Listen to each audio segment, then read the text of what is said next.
தென்காசி மாவட்டம் பாவூர்சத்திரம் பகுதியை சேர்ந்தவர் 28 வயசான ஆகாய ஜெயக்குமார். இவர் திப்பணம்பட்டி பகுதியில காய்கறி கடை வச்சு நடத்திட்டு வராரு. ஆகாய ஜெயக்குமாருக்கு இன்னும் திருமணமாகல. தன்னோட கடைக்கு வர்ற பெண் வாடிக்கையாளர்கள் கிட்ட ஆபாசமா பேசுறதையும் அநாகரிகமா பாப்பதையும் வாடிக்கையா செஞ்சுட்டு வந்திருக்காரு. கிராமத்தில் ஊறிப்போன ஜெயக்குமார் தன் இச்சைகளை போக்கிக் கொள்ள இலைமறை காய்மறையா கடைக்கு வந்த பெண்களை கவர்ச்சிகரமா வீடியோ எடுத்திருக்கார். ஒரு கட்டத்துல தான் எடுத்த வீடியோவை காட்டி மிரட்டி பல பெண்களை அடிபணிய வச்சிருக்காரு ஜெயக்குமார். அப்படிதான் ஒரு பள்ளி மாணவியும் இவர் பிடியில சிக்கியிருக்காங்க. அதே பகுதியைச் சேர்ந்த 16 வயதான பள்ளி மாணவியோட ஜெயக்குமார் அறிமுகமாகி இருக்காரு. காலப்போக்குல அந்த சிறுமியோட நெருங்கி பழகியவர் அந்த பொண்ணை காதலிப்பதாவும் கூடிய விரைவில் கல்யாணம் செய்துகிறதாவும் ஆசை வார்த்தைகளை கூறி தன்னோட வேலையை காட்ட தொடங்கி இருக்காரு.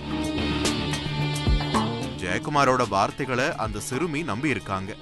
அவரோட நேரம் செலவழிச்சிருக்காங்க.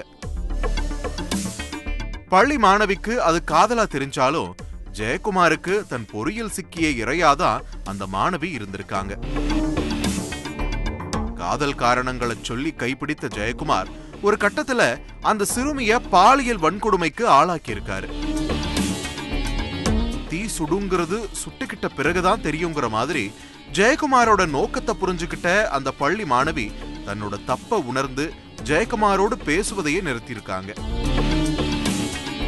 ஆனாலும் விடாம அந்த சிறுமியை துன்புறுத்தி வந்த ஜெயக்குமார் ஏற்கனவே தனிமையில் இருக்கும் போது செல்போன்ல பதிவு செஞ்சு வச்சிருந்த ஆபாச வீடியோக்களை காட்டி மிரட்டி தன்னோட ஆசைக்கு அடிபணிய செஞ்சிருக்காரு.